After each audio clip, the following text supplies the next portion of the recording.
from his studios in New York,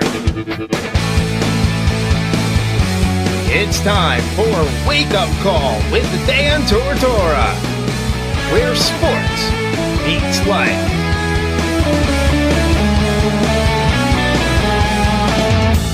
Here's your host, Dan Tortora. Welcome back here to Wake Up Call with Dan Tortora on wakeupcalldt.com, your one-stop sports shop, and on mixlr.com/wakeupcall.dt. Proud to be here with you every Monday through Friday from 9 a.m. to 11 a.m. Eastern Time. And just to let everybody know, we had a special at Marywood University last Thursday. We're going to do it again this Tuesday, and I'm very excited to say that this Tuesday, tomorrow, for those of you listening live, February 19th, we will be on site, on location with Gabby Holko as well as Enrico Mastriani. We'll be shooting live video to go with live audio. The live audio will be here on mixlr.com/wakeupcalldt. The live video will be on Facebook Live, facebook.com/livenowdt, as we will be sitting in with the coaches in the playoff week for Marywood University. And speaking of playoff week, we have the person that will be calling those games. That is Brendan Murphy, the current main host of MU Courtside, somebody who gave me an open door to come back and do a doubleheader 12 years after the last game that I had done. And so this man does his work. He does it well. He does his research, did a tremendous job in that game, and I'm sure he will do a tremendous job moving on here when it all counts in the playoffs even more so. So with that being said, Brendan's here with us this morning, and I'm happy to have him on the broadcast. Brendan, how are we doing today? Great, Dan. Great to be here. Thanks for having me. Absolutely. And Brendan, just what you can say about, you getting started with MU Courtside. You come to Marywood and bring me into it. What brought you over to Courtside? How'd you hear about it? How did it all come about? Well, when I was at orientation, I was kind of told that they do a basketball broadcast, but it wasn't that extensive. And I told them that I wanted to take it and turn it into something great. And from what I understood before at least we met, it was great. Then it started to be a little neglected. And I'm just glad that it's back up to something you can be proud of 12 years later. Yeah, and I'd heard about that too. We did so much while we were there, and we tried to, and then ultimately they said it took a little dip, and there wasn't. You have to have somebody that cares about it. You have to have somebody that loves it. You have to have someone that treats it like their kid that's going to be there 12 hours. In your case, when the game was at 6 and you're going there at noon and setting everything up and making sure things are right, you have to have somebody who blood, sweat, and tears this thing. So what makes you care about it so much? What has made MU Courtside in your time at Marywood? Why has it become so important to you and what you're doing? Well, what I want to do with my life is to be a sports broadcaster, and I want to do with baseball, but being able to come in here, get 4 years of on-air play-by-play experience with producing and directing and everything else that I do, you're not going to get that anywhere else. And being able to step in and do that, it's experience that I'm going to cherish forever. And if it takes me to the big and beyond, whether it be ESPN or whatever the case may be, I'm always going to look back and say, hey, MU Courtside, that was where we got started, and that's what led us to the promised land. Speaking here with Brendan Murphy, the host of MU Courtside at Marywood University, to be a part of this and to have this broadcast, like you said, the play-by-play opportunity with basketball, and you have a love for baseball. What can you say about, balancing both? We know that Kyler Murray has a love for football and baseball, and ultimately he chose one. So if they asked you to stick with basketball for the rest of your life, could you do that? I'm going to do whatever they tell me to do. But for the most part, as much as I want to be in baseball, I'm going to take pretty much any job I can get, whether it's football, basketball, baseball, even hockey, which I don't know as much about, but I still love watching hockey. I'll basically do whatever they offer me a job doing. And so with these opportunities that you have here, Brendan, just what you could say about the opportunity of having playoff basketball here at Marywood University, not just with one team, but with both. The women are not only in the playoffs, They're in the playoffs in Gabby Holko's first season with Marywood, first season as a head coach, and they have a home playoff game. Enrico Mastriani in year number 3 made history. In year number 4 made even bigger history and is continuing here as year number 4's story is not done being written and hopefully not for a while. He has a home playoff game as well. Just what that means to you, because as the host of Courtside, that means you have playoff basketball, but not just that. Marywood, when they've made the playoffs in the past, have had to play on the road as a lower seed. Now they have the opportunity as a higher seed to play at home, which means that you get those games. Just what that does for you. Well, last year we had just the women's game. Actually, the last 2 years we've had just the women's games, and they've played really well. Coach Machako did a great job leading the team. But when she decided to move on to Wilkes, we thought that even Coach Holko thought it could be a little bit of a rebuilding year based on what they lost going into this season. But I'll tell you what, the girls have played amazing. They've played great basketball down the stretch, gotten to the postseason, hosting a game for, I believe it's the 5th year in a row. And as for the men's team, they were in the playoffs last year. They were on the road. We kept an eye on that game throughout the women's games. They played at the same time. And it really means a lot to get to broadcast some playoff basketball because it's not just extra basketball. It's bonus ball for us, but it means that we can take the broadcast to an elite level that we don't get to normally see in the regular season. And the thing is, obviously, there's more people paying attention because you're going to have fans from all different teams in the Atlantic East wanting to see what Marywood has to offer in case they have to play that team. So, there's a lot to be said about the fact that, these playoff broadcasts, they hold a lot of weight because it's the playoffs. It feels good because you're out at Marywood and the teams are playing there. But at the same time, there's going to be fans from everywhere watching these games. How do you get up for stuff like that? I mean, do you need that? Do you need that extra push? I mean, are you like game 2 of the season already feeling it? Because for me, it's just kind of every single game gives you something. But does that playoff game give you a little bit more, Brendan? Are we gonna kind of hear that through the voice in these games this week? You should. I mean, I'm planning on bringing in some new stuff. We got sideline reporters that we're gonna have tonight.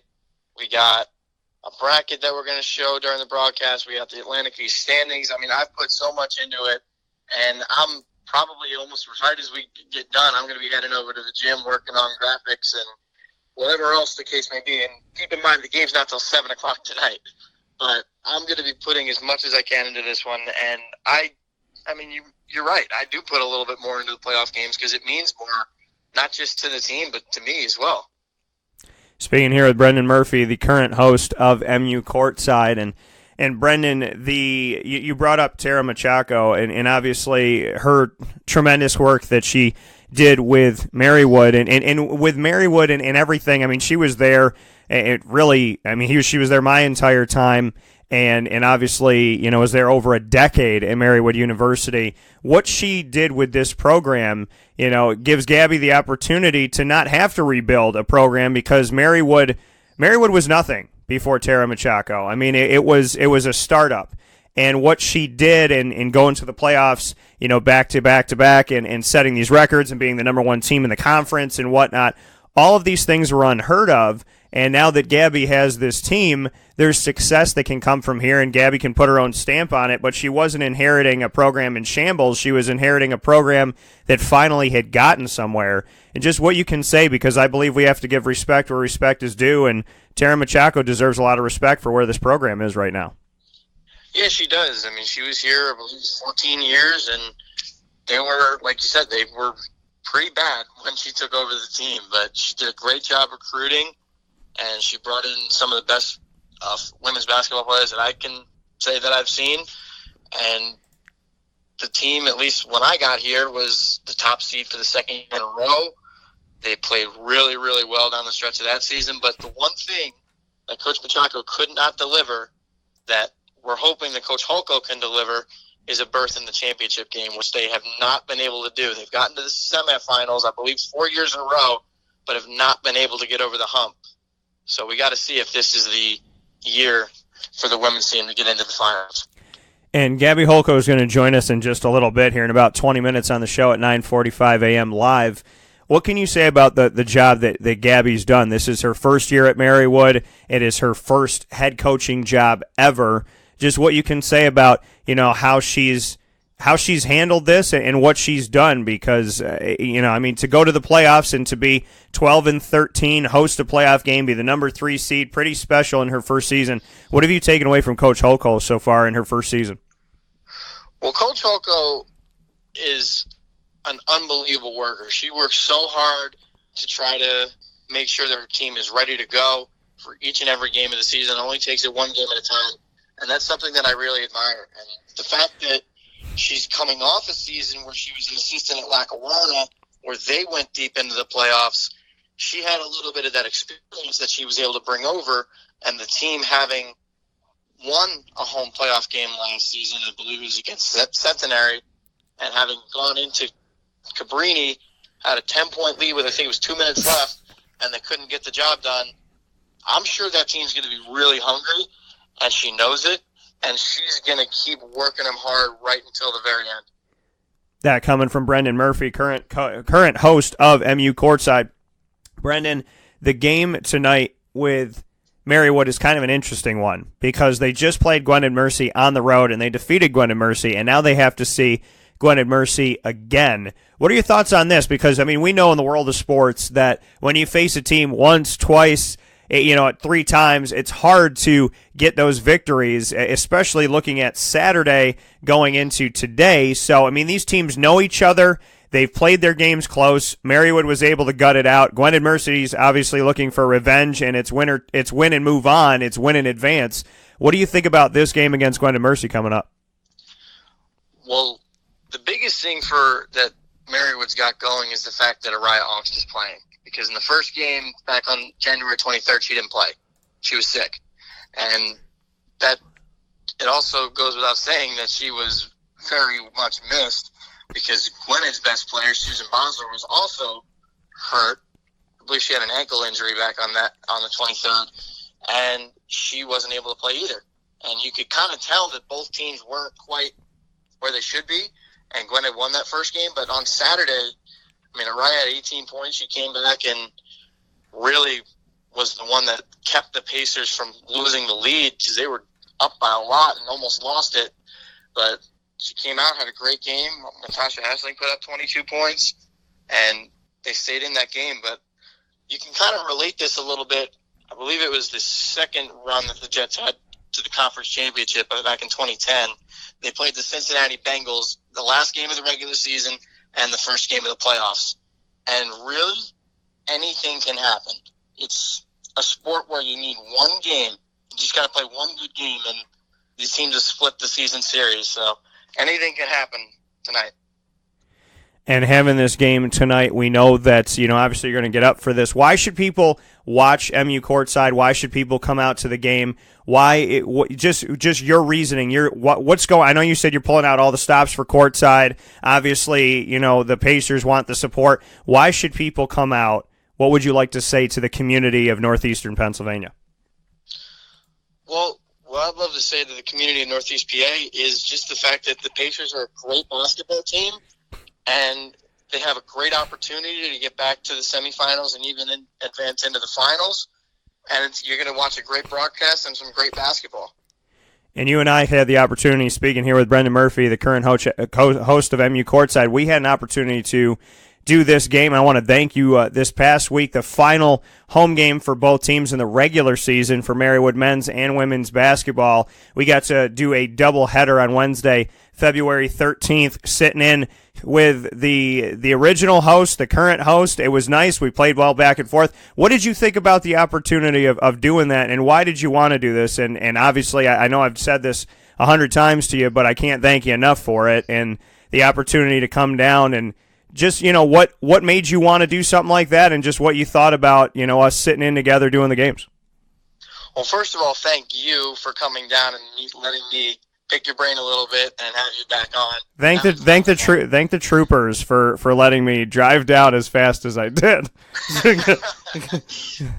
one needs to know what you did on 81. But That's right. It was, yeah. But I got an email from Coach Enrico at about 8 o'clock on Tuesday night, and I didn't see it till like 1:30 in the morning. Yes, I'm in college. I'm still up that late. But I saw the emailed him back, figuring he wouldn't respond to me till the morning, and then he emailed me right back and told me that he wanted to have you on and he wanted to talk to me about it. And I said right away that even if it's not going to be able to happen, I will make it happen. And no one had an issue with it, and it was a lot of fun, and I really hope we can do it again.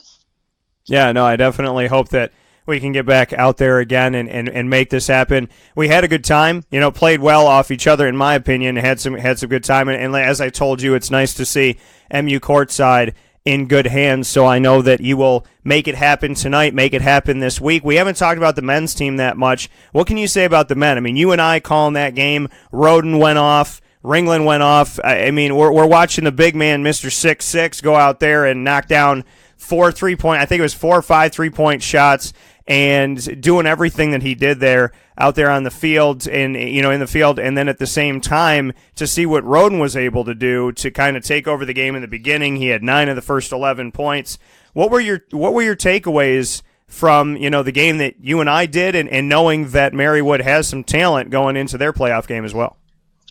Well, considering the fact that they were down by 15-8 early on in the game, that team fights, and they're the team that if they're down, it's going to be a dogfight till the very end. And you saw that on Saturday against Gwinnett, because they go down early and they're down at the half, and they were down by, I think it was 10 with 2 minutes left, and Tony Cockrell did a really good job getting them back in the game. I mean, he finished with 20 points. That was, I believe, the highest for the team in that one. But going back to Jaden and Jeremy, I mean, you got Jeremy inside, Jeremy Ringland, 6'8", kick and dunk, kick and shoot from outside. He can do pretty much anything you ask of him. And he honestly didn't know if he was going to play this year. He didn't decide on playing until about a week before practice started. And he said, you know what, I'm probably going to regret later in life if I don't play. So he opted to play, and I'm sure the team's grateful that he did. And as for Jaden, he was a D2 transfer, and the kid can play. He is incredibly athletic, and I know you saw that. He had a big tomahawk slam in the first half of that game on Wednesday, and those two do a really good job of keeping the team in games and helping to win games. We look at this men's team and Enrico Mastriani, the head coach of the team. Just your thoughts on what he's done with this program. I mean, Eric Grunman had some positive moments throughout his time, spent a lot of time, obviously, as the head coach and is still there with the athletic department. I'm going to give a shout-out to Eric because him and I have had a great relationship since 2003, and I really got to build courtside with him and with Tara Machako, so I want to thank him. Enrico, year number 3, he gets to 15 wins, ties a record in Marywood men's basketball history, the most wins ever in a season as a whole. Regular season, postseason combined is 15. And then this year, he gets 15 again. So first time, so he ties the record of 15. Then it's the first time ever that there's back-to-back seasons of at least 15 in Marywood men's basketball history. Then he defeats that by getting to 16 wins. So now the team has more wins than they've ever had in a season. Yet here's the postseason, and they have a home playoff, and they're able to, have a bye and automatically go to the next round. And Enrico, in 4 seasons and still number 4 going on right now here, has a lot to be proud of and a lot to be happy about, and Marywood has a lot to be happy about that they hired this guy. What do you think about Enrico Mastriani?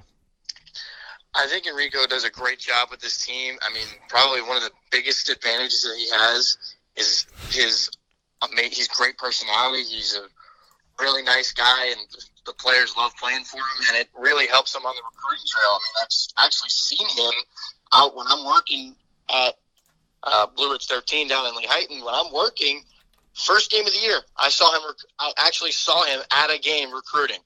That just shows how much he'll go to recruit guys. And the fact that he was able to recruit Jaden from D2 to come in, that was a big pickup. And he does just a tremendous job with the team as a whole. He does a great job of getting everything out of his players, and the fact that he's able to win 16 games this year, program record, it's unbelievable. And we look at, this team, and you and I had the opportunity of being in the locker room after their final regular season home game, which they won against Immaculata, and just to, see the energy from the entire coaching staff and to see everybody in there and the message, just what you can take away from that, because, the stuff you don't get to see, the stuff that's not on video and not recorded, those post-game conversations with the team and the energy, not just from Enrico, but from the entire staff, just what you thought about that, because, that's a special moment to be inside of that locker room and see what this team is doing. I'd say that them being pumped might have been, would be an understatement. They were really hyped. They played a great game, and they knew they had one more to go. But the one thing that stood out to me, because that was also the first time I've been in the locker room, the one thing that stood out to me, and you took a picture of it, was the preseason rankings that they had on the wall. Yeah. And Marywood was tied for dead last in the conference, what they were picked as. And the team used that as motivation the entire season, and they're looking to prove all the doubters wrong and come out with a conference championship. But the coaches were hyped, the players were hyped, and they knew they had one more to get against Gwinnett, but they didn't get it. But realistically, records go to 0-0. Whoever they play, whether it be Marymount, Wesley, Cabrini, or IMAC, it's going to be a dogfight. And that's the type of games that they love being in because they know they can win. Yeah, and they're a team that obviously has worked very diligently under Enrico Mastriani, who has tried to create a culture because, he took over a program where a coach had only been there for a couple seasons and had left, and Enrico, when he first came in, kind of had to rush, didn't have a lot of time to recruit, didn't have a lot of time to bring anybody in, was coming in as that new coach with guys that weren't his, and, had to wait to bring in his guys that he recruited, and then also, and people don't talk about this enough, he has to wait to bring in his guys, and at the same time, he has to earn the respect of the people that are already on the team, the people he didn't recruit. And so, this culture that he has been working to build and blossom and make even better, it's not an easy thing. And to be here in year 4 and have the team at 16-9 heading into the playoffs, knowing that they're going to be at home and knowing that they have a bye through the first round, there's a lot to be said about Enrico's vision and seeing that vision come to life in year number 4. That's a great point. I mean, realistically, the senior captain of the team, Tip Schwartz, was not his guy. And looking back 4 years, I'm sure that Enrico's more than happy that he has Tip because he's led the team all these years, and he's creeping up on breaking the all-time scoring record here at Marywood.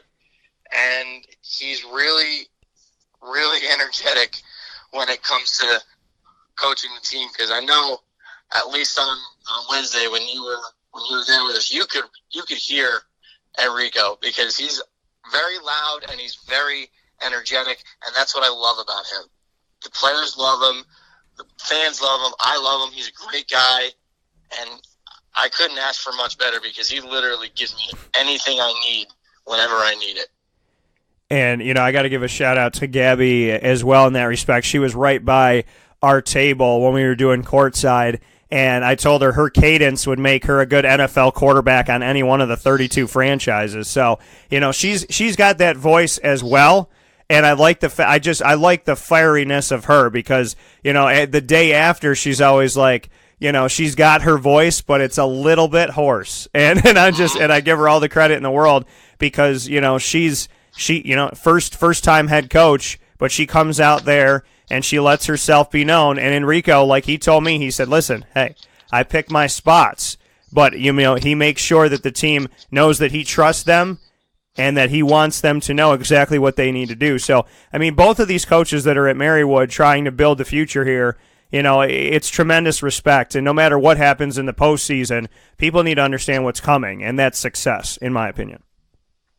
That's a really good point, and to go back on the point about Coach Holko being like all fiery, and that's her personality. When I first met her, she said that she loves to get engaged and be excited and push the ball up the floor and press the other teams, and she's done each and every one of those things all year long, and she gets her team fired up each and every game, and I think that's a credit to her as a coach, and the fact that the team's able to feed off that.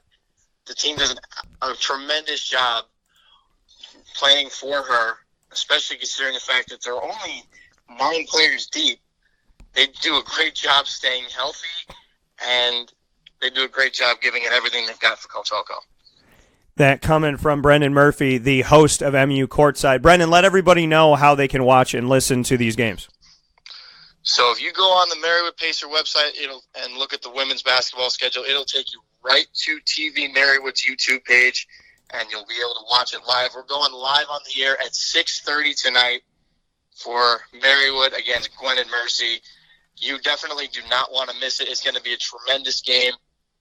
I'm going to have a lot of fun. Dan, I'll see you there, and it's going to be awesome. Absolutely. That coming from Brendan Murphy. Brendan, once again, thank you for the opportunity for me to return to Familiar Digs, and thank you for all that you're doing. I really do appreciate it greatly, and our conversations, although we've only had a few, have been tremendous, in my opinion, so I want to thank you for what you're doing. And thank you again for coming down, and thank you for having me on. It's been a pleasure and a lot of fun. Absolutely, man. Well, keep doing what you're doing. Get all fired up. Find your best clothes for tonight, because it's going to be a big one. It's a whiteout, so I'll be wearing white. Dan, I need to see you wearing white tonight. The entire student section will be wearing white. The first 50 students get a white Pacer Pride T-shirt. So a lot of students are going to be coming out tonight.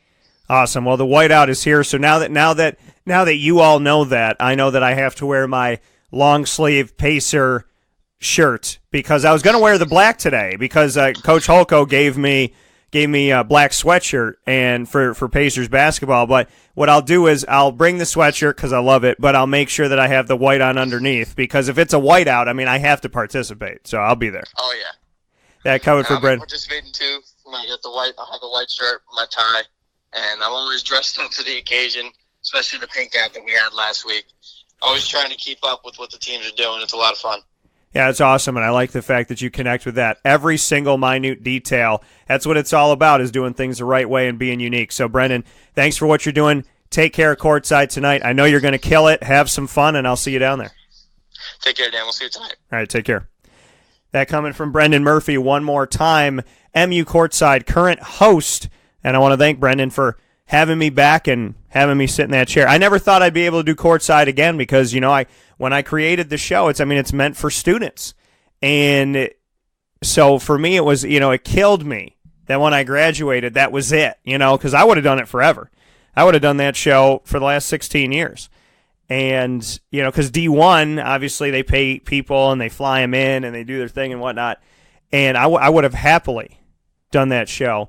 And so, it's been bittersweet that you want the show to continue on without you, and you want it to help kids and give experience and be great and just continue to roll, and you want other people to get from it what you got from it, if not even more, and then at the same time you miss it. So Brendan gave me something special, and a gift I'll never forget. So thank you, brother. I appreciate it, man, and have yourself a tremendous night tonight. You got to listen and watch Brendan Murphy. He's going to take care of business, the entire staff. I got to meet some of the people working in the background. Shout out to them and to everybody that's going to be there. Shannon, all of you, have yourselves a great playoff night. I will be there in support of you at Marywood University tonight.